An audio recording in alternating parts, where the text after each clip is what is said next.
Hello दोस्तों, editorial discussion में आपका एक बार फिर से बहुत बहुत स्वागत है। डेट है आज के 3 जुलाई 2025।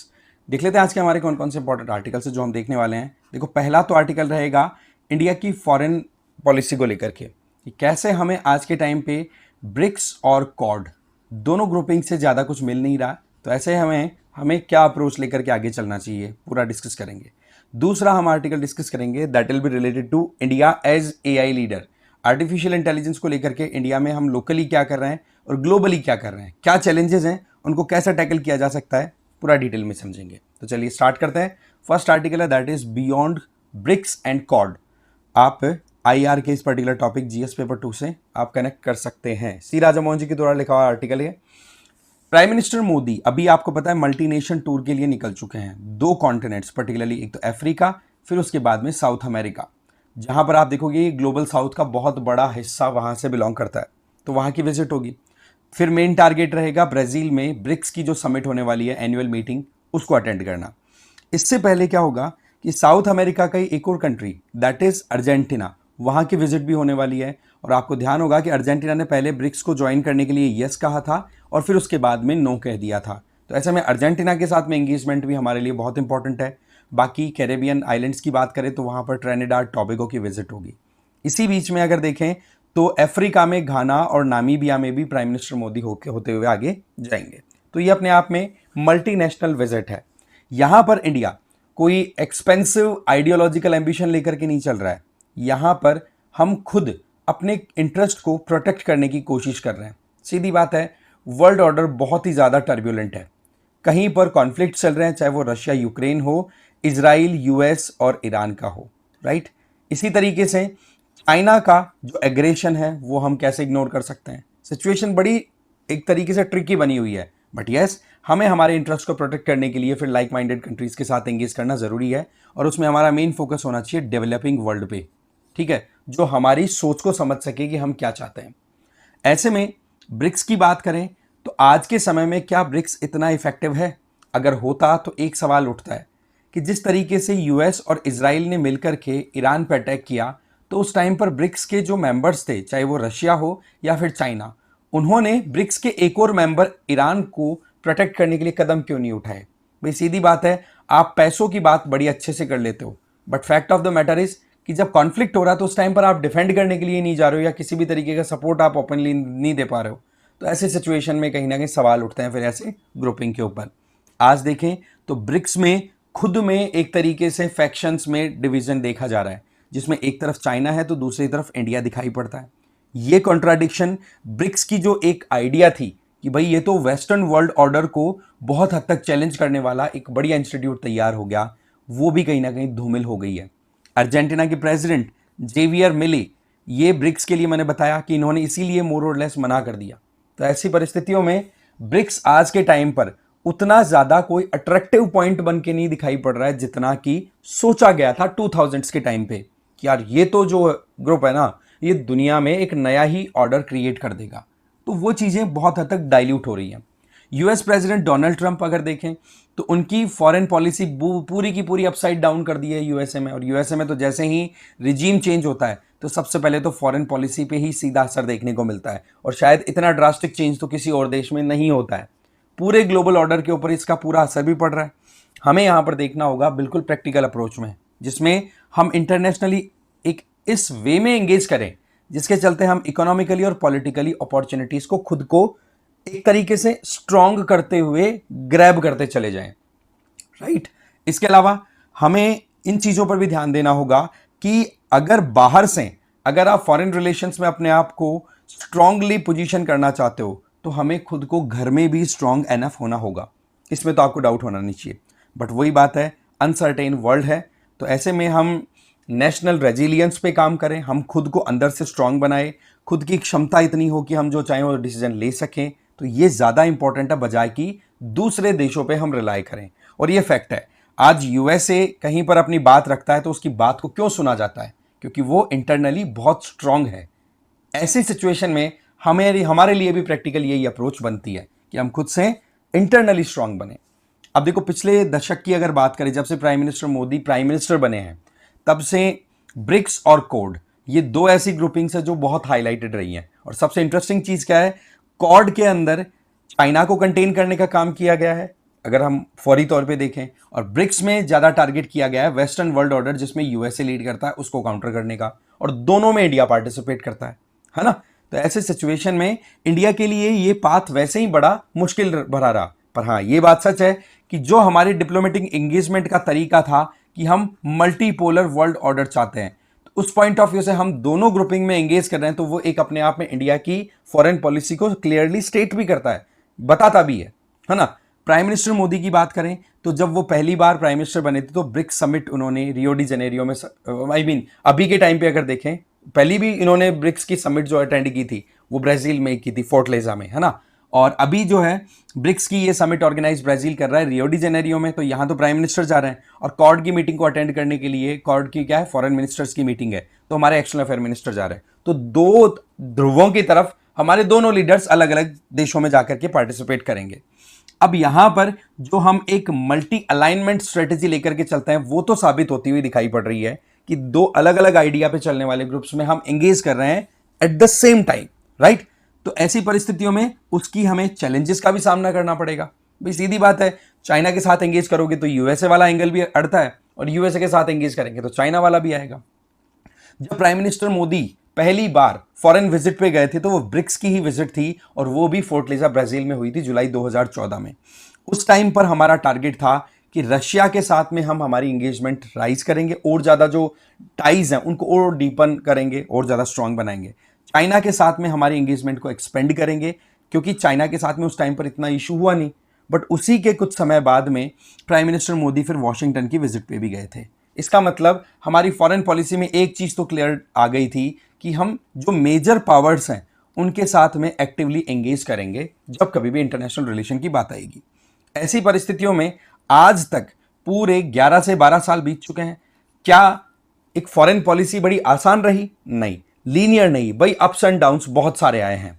चाहे फिर 2017 में डोनाल्ड ट्रंप के आने के बाद में जो रिलेशनशिप इंप्रूव हुई थी उसको रिसेंटली पाकिस्तान और यूएस रिलेशन ने डेंट दिया है, सीधी बात है। वहीं दूसरी तरफ चाइना के साथ में जो एंगेजमेंट हमारी हुई थी उसको लेकर के आप देखोगे कि चाइना ने पहले तो चाइनीज फ्रंटियर लद्दाख वाले रीजन में, ये पेंगोंग शो वाले रीजन में एग्रेशन दिखाया, फिर 2017 में डोकलाम दिखा दिया, 2020 में गलवान दिखा दिया। तो चाइना के ऊपर भी हम एक तरीके से जो सोच करके चले थे वो उतना बढ़ नहीं पाया, उस लीनियरिटी के साथ में हमारी प्रोग्रेस नहीं हो पाई रिलेशनशिप में, ठीक है।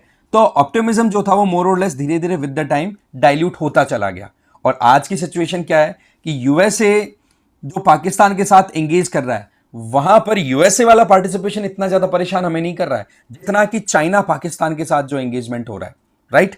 दूसरी तरफ चाइना है वो लगातार हमारे अगेंस्ट में एग्रेशन दिखाता चला गया, जैसे कि अरुणाचल प्रदेश को साउथ तिब्बत के तौर पे खुद का दिखाता है ना। तो ऐसी सिचुएशन में हमारी जो टेरिटोरियल इंटीग्रिटी है चाइना उसको रिस्पेक्ट नहीं करता, तो चाइना के साथ में वैसे टेंशंस बने हुए हैं। तो ये सिनेरियो शो करता है कि ब्रिक्स और कॉड दोनों ग्रुपिंग में इंडिया इतना सहज नहीं है। अब आगे बात करते हैं रशिया के एंगल की। ब्रिक्स में रशिया एक इंपॉर्टेंट स्टेक होल्डर है, बट जब से रशिया ने 2014 में क्रीमिया को एनेक्स किया, ये ब्लैक सी में ये पेनिनसुलर रीजन है क्रीमिया जो कि यूक्रेन के अंडर था, रशिया ने यहां पर अटैक करवा करके और अपने हत्थे अपने अंडर में ये ले लिया, राइट। तब से लेकर रशिया और वेस्टर्न वर्ल्ड के बीच में रिफ्ट आ गई, और उस रिफ्ट को, उस गैप को फुलफिल कर दिया किसने? चाइना ने। तो ऐसे सिचुएशन में आज का ये हाल बन रहा है कि रशिया जो है वो चाइना के बिना आगे नहीं बढ़ पा रहा है। तो जो सिनेरियो हमने सोचा था कि मल्टीपोलर वर्ल्ड ऑर्डर बने, वैसा ही हम सोच रहे थे कि एशिया भी मल्टीपोलर बन जाए, वो चीजें अब एक तरीके से डाइल्यूट हो गई, क्योंकि रशिया जितना स्ट्रॉन्ग कंट्री चाइना के अलावा कोई और कंट्री मिलेगा क्या हमें एशिया में? नहीं ना। और रशिया को हम एक बैलेंसिंग पावर के तौर पे देख रहे थे कि चलो एशिया के अंदर जब भी कोई इशू आएगा, चाइना के साथ में हमारे प्रॉब्लम्स चलते रहते हैं, तो रशिया वहां पर एक बैलेंसर का काम करेगा। तो अब रशिया क्या वाकई में चाइना को काउंटर करने के लिए हमारे फेवर में 100% आएगा? तो आंसर इज नो। हो सकता है हमें सपोर्ट कर दे या न्यूट्रल रह जाए, या मतलब एक होता है ना कि चुपचाप सपोर्ट कर दे, बट सच्चाई तो ये ना कि एकदम ओपनली नहीं आ सकता, है ना। ब्रिक्स की अगर बात की जाए तो 2000 के साल की अगर बात करें तो इकोनॉमिक जो एक्सपर्ट हैं जिम ओनील, उनके द्वारा ये क्या कहा गया था कि ब्रिक्स जो है वो अमेरिकन डोमिनेंस को चैलेंज करने वाला है, और शायद मोर और लेस उसी पॉइंट ऑफ व्यू से हमने ब्रिक्स को भी ज्वाइन किया था, है ना। और कॉड की बात करें तो चाइना जिस तरीके से अपनी इंडो पैसिफिक रीजन में हेजेमनी क्रिएट कर रहा था उसको काउंटर करने के लिए, तो ऐसे में हम multipolar Asia, multipolar world order बनाना चाह रहे थे। और दोनों के लिए चैलेंज क्या है कि उन्हीं के जो मेंबर कंट्रीज हैं वो खुद, एक तरफ चाइना प्रॉब्लम करता है ब्रिक्स में और दूसरी तरफ यूएसए प्रॉब्लम करता है कॉड में। ये अपनी मनमानी चलाना चाहते हैं, डिक्टेशन अपने ही देना चाहते हैं, और इंडिया को डिक्टेशन 1% भी पसंद नहीं है, राइट। तो ऐसी परिस्थितियों में ये जो एंगेजमेंट है मल्टीलेटरल, इसकी बजाय हमें ज्यादा ध्यान देने की जरूरत है बाइलेटरल एंगेजमेंट्स में, कि हम हमारे इंटरेस्ट को कैसे फुलफिल करवा सकते हैं। यही मेन पॉइंट है बियॉन्ड ब्रिक्स एंड कॉड का। इसके अलावा ब्रिक्स की लिमिटेशन बता दी मैंने आपको कि यूएस और इजराइल ने मिलकर ईरान पर अटैक किया, क्या वहां पर कोई आगे आया ईरान को सपोर्ट करने के लिए? ये जो मेन नेता बनते हैं मॉस्को और बीजिंग, कोई आया? साइलेंटली किया होगा सपोर्ट, पर ओपनली नहीं किया। क्यों? क्योंकि रशिया तो अपना खुद का युद्ध लड़ रहा है, तो यहां पर आकर के क्यों ज्यादा एंगेज करेगा। चाइना के साथ में प्रॉब्लम यह है कि वो यूएसए के साथ अगेंस्ट में ज्यादा जाना नहीं चाहता, क्योंकि इनके बीच में एक साइलेंट और फिर कहें कि ओपन एक ट्रेड वॉर ऑलरेडी चल रहा है, तो ज्यादा यूएसए के साथ दो दो हाथ करना चाइना के लिए वैसे ठीक नहीं है। तो कुल मिलाकर के देखा जाए तो ये सिनेरियो यहां पर यूं दिखता है कि हम किसी एक को यूं नहीं कह सकते कि ये तो बहुत बढ़िया पार्टनर है। ठीक है, एक बात कही जाती है कि अगर रिलायबिलिटी की बात की जाए तो रशिया से ज्यादा रिलायबल पार्टनर हमें शायद दूसरा कोई पावरफुल कंट्री नहीं मिलने वाला। ये क्यों है? क्योंकि वहां की सोसाइटी रिलायबल है। अब हम मॉस्को की बात करें तो मॉस्को तो देखो डोनाल्ड ट्रंप के रिजीम के अंडर में आकर के व्लादिमीर पुतिन और उधर डोनाल्ड ट्रंप, दोनों के बीच में बातचीत अच्छी ठीक ठाक चल रही है। तभी आप देख सकते हैं कि यूक्रेन को बिल्कुल हाशिए पे साइड में लगा दिया गया है। वो तो चलो ठीक है, यूरोपियन कंट्रीज यूक्रेन को थोड़ा सपोर्ट कर रहे हैं, इसलिए वो फाइट कंटिन्यू कर पा रहा है, बट मोर और लेस पुतिन और ट्रंप अभी बातचीत में आ चुके हैं। वहीं पर बीजिंग है, वो ये सोच रहा है कि भाई वॉशिंगटन के साथ में ज्यादा ट्रेड वॉर में उलझना फायदे में नहीं रहेगा। जैसा कि मैंने कल ज्ञानकोश पे एक वीडियो भी कवर किया है कि चाइना में शी जिनपिंग का तख्ता पलट हो चुका है, लगभग क्लियर है, क्योंकि शी जिनपिंग की एम्बिशन ने चाइना को बहुत नीचे धकेल दिया। जो पार्टनर कंट्रीज थे उनके साथ दुश्मनी तक ले लिया चाइना ने। तो ऐसे में शी जिनपिंग केवल एक कहते ना कि रबर स्टैंप की तरह प्रेसिडेंट बन के रह चुके हैं, बाकी सारी पावर्स जो हैं वो दूसरे इंडिविजुअल्स के हाथ में जा चुकी है। तो बीजिंग बिल्कुल भी नहीं चाहता है कि अमेरिका के साथ में ट्रेड वॉर और ज्यादा बढ़े। इंडिया की बात करें तो हमें सिंबॉलिज्म की बजाय सब्सटेंस पर काम करना होगा। मतलब बड़े बड़े ग्रुप में पार्टनर होने का मतलब ये नहीं है कि आज ही हमारा काम हो जाएगा, हमें ये छोड़ करके ये देखना होगा हमें किस में फायदा है। जैसे कि ब्रिक्स में डी डॉलराइजेशन की बात होती रहती है, पर इंडिया कभी भी इसके ऊपर क्लियरली नहीं बोलता है कि भाई डी डॉलराइजेशन से ट्रेड ही नहीं हो पाएगा, एकदम से पूरा डिस्ट्रप्शन आ जाएगा। बट साइलेंटली हमें काम भी करते रहना है, इसीलिए हम रशिया के साथ में लोकल करेंसी में ट्रेड भी करते हैं। इसके अलावा हमारी जो पॉलिटिकल एनर्जी है वो ज्यादा इस पे लग रही है कि कैसे भी करके यूएसए के साथ में एक ट्रेड डील फाइनलाइज हो जाए, और बताया जा रहा है कि मोर और लेस ये इमिनेंट है, ये होकर के रहेगी। ठीक है, अब क्या नेगोशिएशंस हो रहे हैं, धमकी दी जा रही है ट्रंप के द्वारा, कभी क्या कभी क्या, बाकी बातचीत जो हो रही है ना वो बड़ी सॉलिडली की जा रही है इंडिया की तरफ से। तो ये इंडिया का मेन अप्रोच होना चाहिए जिसपे इंडिया काम भी कर रहा है। ब्रिक्स की बात करें तो आज इतना इंप्रेसिव नहीं है, जैसा कि मैं बता चुका हूं। कॉर्ड की बात करें तो ये खुद अपने आप में उलझा हुआ है। कॉर्ड चाइना को कंटेन करने के लिए मोर और लेस तैयार हुआ ना।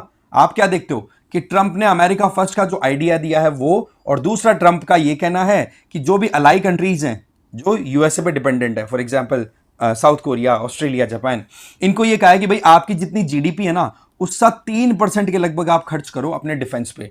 इन दोनों बातों को लेकर के ये जो अलाई कंट्रीज हैं ये यूएसए से बिल्कुल खुश नहीं है।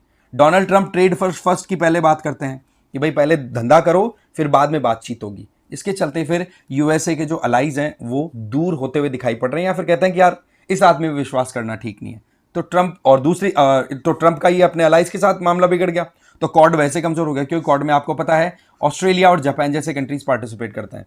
फिर आ जाओ चाइना के साथ एंगेजमेंट, चाइना को ही तो कंटेन करने की बात की जा रही है डोनाल्ड ट्रंप कॉर्ड के द्वारा, और डोनाल्ड ट्रंप चाइना के साथ में बिग ब्यूटीफुल डील करना चाहते हैं। बताया जा रहा है कि आने वाले समय में चाइना की विजिट के लिए डोनाल्ड ट्रंप जा सकते हैं, जहां पर उनके जो दूसरे लीडर्स हैं वो मतलब पूरे पूरे अपने डेलीगेशन के साथ जाने का प्लान है, और वहां जाकर के एक बड़ी डील करने का प्रोग्राम बनाया हुआ है।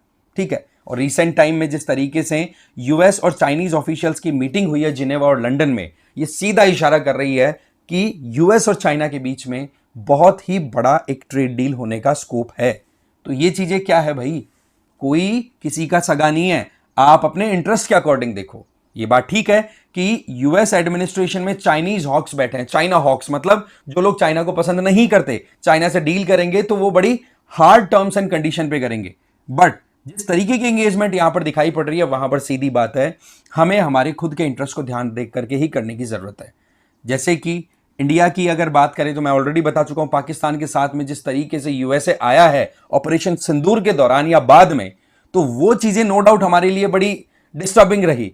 बट दूसरी तरफ हमें देखना होगा कि ब्रिक्स में जो चाइना का पार्टनरशिप है, उसके चलते आप देखो कि चाइना इस टाइम पर एक ट्राइलेटरल एंगेजमेंट क्रिएट कर रहा है, जिसमें साउथ एशिया में अपने इर्द गिर्द छोटे छोटे देशों को लेकर के एंटी इंडिया स्टैंड क्रिएट कर रहा है, जिसमें एक ट्राइलेटरल एंगेजमेंट में चाइना, बांग्लादेश और इस्लामाबाद, दैट मींस पाकिस्तान, ये तो ऑलरेडी आगे आ चुके हैं। और इससे रिलेटेड कई न्यूज आई, वो बात अलग है, बांग्लादेश की तरफ से एक मैसेज आया है कि हम एंटी इंडिया स्टैंड नहीं ले रहे। पर भाई तुम लोग चाइना में जाकर के मीटिंग कर रहे हो, तो क्या इंडिया तुम्हारा कॉन्टेक्स्ट नहीं होगा बातचीत का, राइट?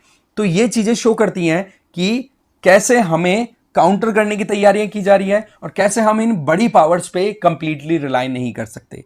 सार्क एक ऐसा ग्रुप है जो 1985 में बनाया गया था। उसका मेन टारगेट था साउथ एशियन कंट्रीज मिलकर के काम करेंगे।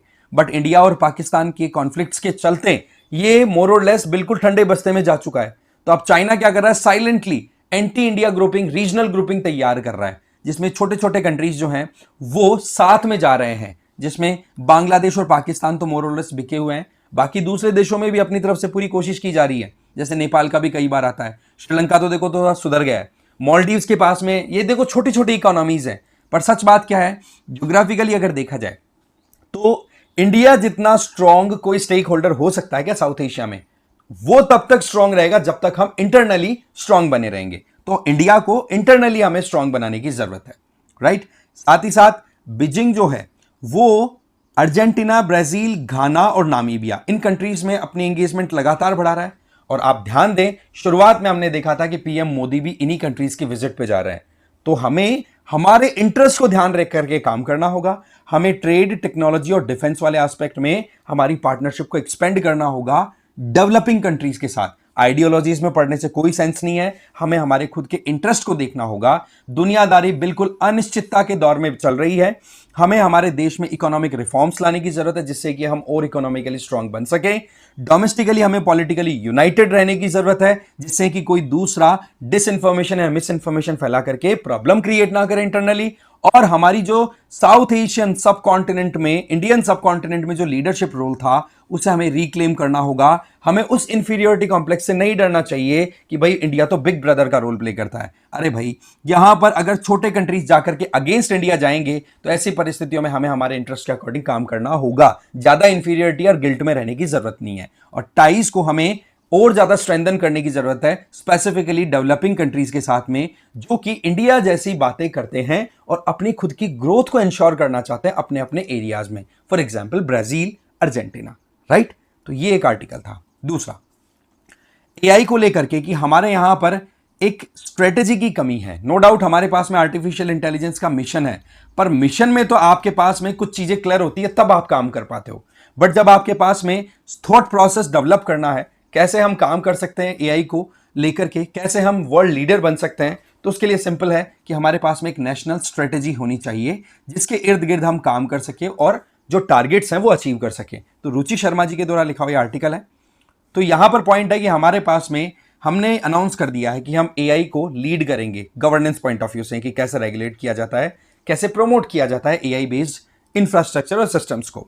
दुनिया की लार्जेस्ट डेमोक्रेसी जो ठहरा इंडिया, और टेक्निकली भी हम बहुत हद तक अच्छा खासा परफॉर्म करते हुए दिखाई पड़ रहे हैं। ज्यादा भी नहीं तो सॉफ्टवेयर इंडस्ट्री की तो बात कर ही सकते हैं, राइट? तो ऐसे में हमें खुद को एक comprehensively democratically anchored national AI strategy की जरूरत है। एक ऐसी स्ट्रेटेजी जिसमें आपने बहुत डिटेल में डिस्कशन किया है, जितने भी स्टेक होल्डर्स हैं, चाहे फिर वो साइंटिस्ट हो, एक्सपर्ट्स हो, ब्यूरोक्रेट्स हो, सोशल एक्टिविस्ट हो, सोसाइटी, सिविल सोसाइटी के लोग हैं, उनके साथ मिलकर के, जिससे कि हम एक ब्रॉडर पर्सपेक्टिव को ध्यान रख करके स्ट्रेटेजी बनाएं और उसी स्ट्रेटेजी को देखते हुए फिर आगे काम किया जाए, राइट? एआई इनिशिएटिव्स की बात करें तो हमारे देश में अभी इंडिया एआई मिशन चल रहा है, जो कि ब्यूरोक्रेट्स लीड कर रहे हैं। और अभी के टाइम पे वो एक इंडिपेंडेंट यूनिट के तौर पे, नॉन प्रॉफिट ऑर्गेनाइजेशन के तौर पे काम कर रही है। और ये जो एआई मिशन है, इंडिया एआई मिशन, ये सेक्शन 8 कंपनी है। इसका मतलब सिंपल है, नॉन प्रॉफिट कंपनी, जो कि कंपनीज एक्ट 2013 के सेक्शन 8 के अंडर में रजिस्टर्ड है। और ये सारा का सारा मामला ऑपरेट कौन कर रहा है?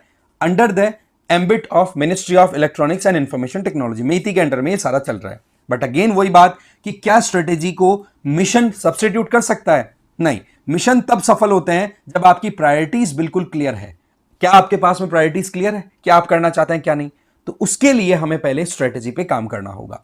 फंडामेंटल क्वेश्चन ये है कि भाई आप जिस तरीके से एआई को लीड करना चाहते हो वर्ल्ड ओवर, तो आप क्या अपने खुद के देश में लोकली एआई के ऊपर बहुत ही रॉबस्ट मैकेनिज्म डेवलप कर चुके हो? तो आंसर इज नो। क्योंकि हमें दो सवालों के जवाब हमेशा चाहिए होता है। पहला कि जो गवर्नेंस सिस्टम हम एआई के लिए लाना चाह रहे हैं, आर्टिफिशियल इंटेलिजेंस के लिए, क्या वो एकदम प्रॉपरली हमें गाइड करने के लिए रेडी है? क्या वैल्यू सिस्टम हमारा एकदम प्रॉपर है कि हाँ भाई एआई का यूज होगा तो किसी के राइट्स कॉम्प्रोमाइज ना हो, कहीं पर इनइक्वालिटीज प्रमोट ना हो जाए? इन चीजों पर हमने एकदम माइन्यूटली स्टडी करके कोई डॉक्यूमेंट तैयार किया। दूसरा सवाल कि कैसे हम लोगों को एक स्ट्रक्चर्ड मैनर में इंस्टीट्यूशनल मैकेनिज्म डेवलप करने की जरूरत है जो कि एआई स्ट्रेटेजी को इंप्लीमेंट करने में हेल्प कर सके। दोनों में हम कहीं ना कहीं अभी बहुत पीछे हैं। तो ऐसी परिस्थितियों में हमारी जो एबिलिटी है कि हम कैसे स्ट्रेटेजिकली ऑटोनोमस रहते हुए बिना किसी दूसरे देश पर डिपेंडेंट रहें, बिना किसी बाहरी दबाव के हम हमारे डिसीजन लें और उसके आधार पर एआई बेस्ड इनोवेशन करें और फिर दुनिया को बताएं कि हम लीडर हैं। तो इसके लिए हमें काम करना होगा हमारी खुद की गवर्नेंस सिस्टम पे, हमारे खुद के सिस्टम्स पे, हमें खुद के इंस्टीट्यूशन तैयार करने होंगे। इसके लिए टेक्नोक्रेटिक अप्रोच अच्छी होनी चाहिए, ओपेकनेस, ट्रांसपेरेंसी होनी चाहिए, धुंधलापन नहीं होना चाहिए, ओपेकनेस नहीं चाहिए। साथ ही साथ जब भी कोई स्ट्रेटेजी बने तो उसमें डेमोक्रेटिक लेजिटिमेसी होनी जरूरी है। इसका मतलब एक प्रॉपर डेलिब्रेशन डिबेट होना चाहिए, फिर फाइनल करो स्ट्रेटेजी को, और उसके लिए हमें तैयार रहने की जरूरत है। अदरवाइज बहुत सारे रिस्क फैक्टर्स हमेशा बने रहेंगे। देखो ये कोई कंसर्न है ना, ये कोई एब्सोल्यूट नहीं है क्योंकि ये रिलेटिव है। आप देखो इंटरनली हमने प्रॉपर डिस्कशन नहीं किया तो गरीब कमजोर तबके का लोग कितना नुकसान में जा सकता है हम शायद इमेजिन भी नहीं कर सकते। जैसे कि अभी हम लेबर मार्केट की बात करें, जिस तरीके से आर्टिफिशियल इंटेलिजेंस ने अपना एक्सपेंशन देखा है, उसका नतीजा क्या है? हमारे देश में लाखों की संख्या में, लाखों नहीं तो 70 के हजार लगभग सॉफ्टवेयर इंजीनियर्स को आउट किया गया है, एक तरीके से उनको फायर कर दिया, नौकरी से निकाल दिया गया। तो ये इसका इंपैक्ट कितना हो सकता है, सोचने की जरूरत है, राइट? तो रिस्क फैक्टर को हमें प्रॉपरली टैकल करना होगा। आज डिफेंस हो, इंटेलिजेंस हो या critical infrastructure, for example transport, energy etcetera, इनमें एआई का रोल कोई भी डिनाई नहीं कर सकता, पर हमें पूरे एस्पेक्ट्स को देखना होगा। जैसे कि रिसेंटली आपने ऑपरेशन सिंदूर ऑर्गेनाइज कराया, तो उसमें आपने अपनी खुद की लोकल टेक्नोलॉजी जो डेवलप कर रखी थी, उसी ने तो आपको एक तो रेपुटेशन दिलाई इंटरनेशनली कि यार इंडिया का एयर डिफेंस सिस्टम बड़ा स्ट्रांग है ये तो। हाँ, चाइना का जो डिफेंस सिस्टम था HQ वाला, वो HQ-19 या HQ-9 कौन सा था, वो बिल्कुल नेस्तनाबूद कर दिया था इंडियन ब्रह्मोस ने, या फिर जिस तरीके से हमने अटैक किया तो वो खुद को डिफेंड ही नहीं कर पाए। तो ये बेसिक चीजें हैं, हम खुद को स्ट्रांग बनाते चले जाएं, टेक्नोलॉजिकली सेल्फ डिपेंडेंट रहें, बाहर से कुछ ना लेकर के आए तो कोई हमारे ऊपर दबाव भी नहीं बना पाएगा। और दूसरा, आप अगर अपनी टेक्नोलॉजी के बेसिस पे अच्छा परफॉर्म करोगे तो जो दूसरे कंट्रीज हैं वो ऑटोमेटिकली आपकी तरफ देखेंगे कि यार इंडिया की टेक्नोलॉजी बड़ी अच्छी है, इससे हम खरीद लेते हैं कुछ, तो आपको डबल ट्रिपल बेनिफिट्स होते हैं फिर इससे, राइट? तो जो स्ट्रेटेजिक डिपेंडेंसीज हैं उनको हमें हटाना होगा, और वो डिपेंडेंसीज हटेंगी तभी हम एआई को ऑटोनोमसली भी कंटिन्यू कर पाएंगे। तो एआई का जमाना है तो हमें लोकली एक प्रॉपर मैनर में हमारी प्रायोरिटी सेटल करनी होगी, हमें रेजिलियंस डेवलप करना होगा कि कल को ना अगर हमारे अगेंस्ट में कोई प्लान होता भी है तो ऐसे में हम खुद से उठ खड़े हों, किसी भी तरीके का अटैक होता है तो उठ खड़े हों, है ना? हमारी जो सोवरेन कैपेबिलिटीज है जिसमें फॉरेन प्रेशर बिल्कुल भी ना हो, उन पर हमें काम करना होगा। डेटा एक बहुत ही इंपॉर्टेंट टूल है, क्योंकि आर्टिफिशियल इंटेलिजेंस में जो जनरेटिव एआई का कॉन्सेप्ट है वो क्या है? आप एक टूल तैयार करते हैं, मानो एक सॉफ्टवेयर डेवलप किया, उसमें आपने बहुत सारा डेटा फीड करके उसकी ट्रेनिंग करवा दी, और उस ट्रेनिंग के बेसिस पर ही फिर वो जो एआई टूल है वो आपको बहुत सारे आंसर्स, बहुत सारे सॉल्यूशंस प्रोवाइड करता है। तो ऐसे में हमारे पास में क्या डेटा की कमी है? नहीं, पर हमें प्रॉपर मैनर में उस डेटा को क्यूरेटेड मैनर में रखना होगा। इसका मतलब एक्सपर्ट्स अपने नॉलेज के बेसिस पे उसको प्रॉपर फ्रेमिंग दे। नंबर 2, उसको एक्सेसिबल बनाना होगा रेगुलेटेड मैनर में कि कौन डेटा को एक्सेस कर सकता है, कौन नहीं। फिर उसके बाद में हमें इनोवेशन और मार्केट पावर के तौर पे आगे बढ़ना होगा, इनोवेशन को प्रमोट करना होगा और प्राइवेट सेक्टर को भी एनकरेज करना होगा।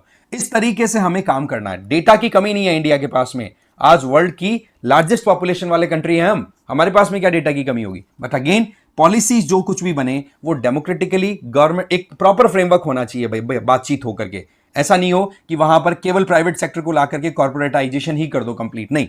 आपको वहां पर यह भी देखना है कि एआई का यूज करके अगर कोई कंपनी प्रॉफिट कमा रही है तो वहीं पर पब्लिक के अगेंस्ट में, पब्लिक इंटरेस्ट के खिलाफ में ना चला जाए। वो नहीं, सीधी बात है, मुनाफा कमाने वाले पब्लिक इंटरेस्ट के ऊपर ज्यादा ध्यान नहीं देते हैं। अब यहां पर जो गवर्नेंस गैप है वो हमें साफ साफ दिखाई पड़ रहा है जब हम एम्प्लॉयमेंट की बात करें। मैंने बताया कि ऑटोमेशन आने की वजह से 65,000 के लगभग नौकरियां गई हैं बड़ी टॉप हमारी टेक कंपनीज में, चाहे टीसीएस हो, इंफोसिस हो या विप्रो हो। आईएमएफ का कहना है कि इंडिया की वर्कफोर्स में से 20% ऐसे जॉब्स हैं जो कि सीधा जनरेटिव एआई के हत्थे चढ़ सकता है, उसकी वजह से बेरोजगारी आ सकती है। साथ ही साथ 12% डिस्प्लेसमेंट का भी रिस्क बना हुआ है। तो ये फिगर है, ये शो करता है कि हम हल्के में नहीं ले सकते एआई को, हमें इसके लिए प्रॉपर प्लान लॉन्ग टर्म लेकर के चलना होगा, राइट। इसके अलावा एम्प्लॉयमेंट ट्रांजिशन के लिए हमें तैयारी करनी होगी। आज के समय में ज्यादा खतरा किसको है? जो व्हाइट कॉलर जॉब वाले हैं वो डायरेक्टली, इनडायरेक्टली तो पता नहीं कितनी जॉब्स हो जाएंगी अभी तक, पर डायरेक्टली अगर देखें तो जो लोग ऑफिशियल वर्क करते हैं उनके लिए बड़ा खतरा है एआई की वजह से। 10 बंदों का, 50 बंदों का काम एक बंदा एआई पे कमांड रखता है तो वो अकेला कर लेगा, तो कितने लोगों की नौकरियां गई, और सारे व्हाइट कॉलर वाले, ऑफिशियल जॉब वाले। तो ऐसे में सोशल प्रोटेक्शन पर भी ध्यान देना होगा कि भाई अगर लोग बेरोजगार होते हैं तो कम से कम बेरोजगारी भत्ता तो दिया जाए उनको, राइट। इसके लिए हमारे पास में स्ट्रक्चर्ड इनपुट की अभी कमी है। तो जरूरत क्या है? Economist, civil society, workforce expert, इन सब का एक प्रॉपर डिस्कशन हमें टाइम टू टाइम ऑर्गेनाइज कराना चाहिए।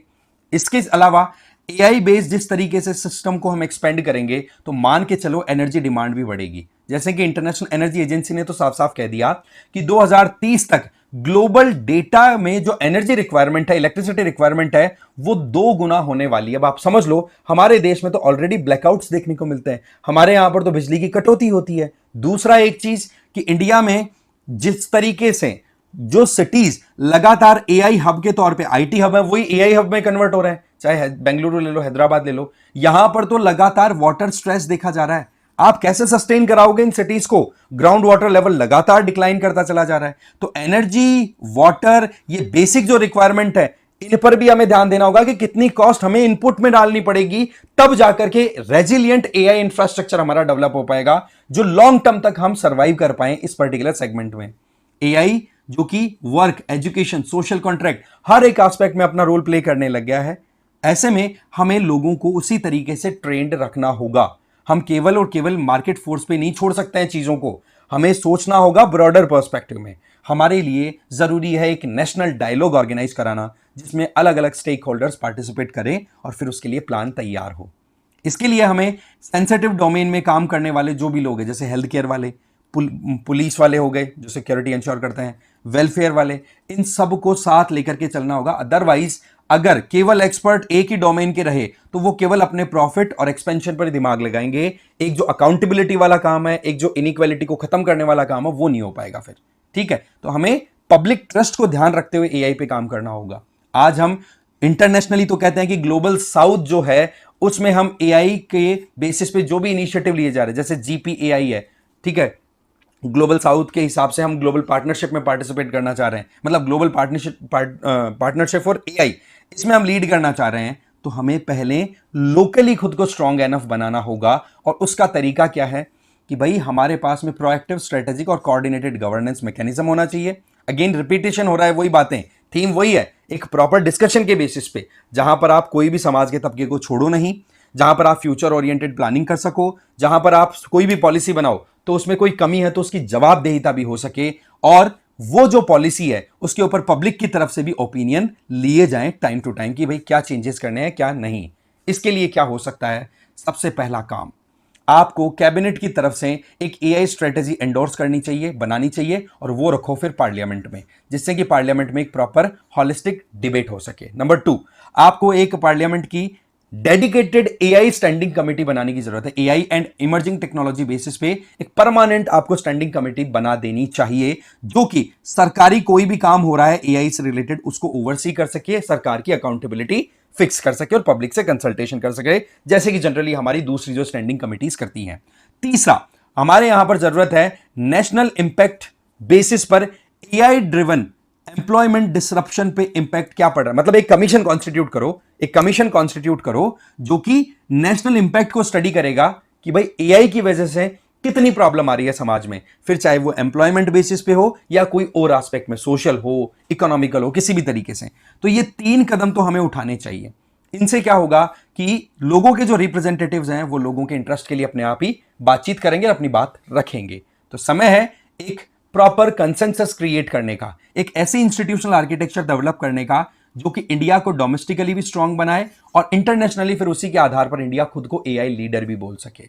तो इस तरीके से ये हमारे पास में एआई का इंडिया जो लीडर बनना चाहता है उसमें क्या हर्डल्स है, क्या चैलेंजेस हैं, उससे रिलेटेड आर्टिकल था। इस वीडियो में इतना ही है। Thank you very much.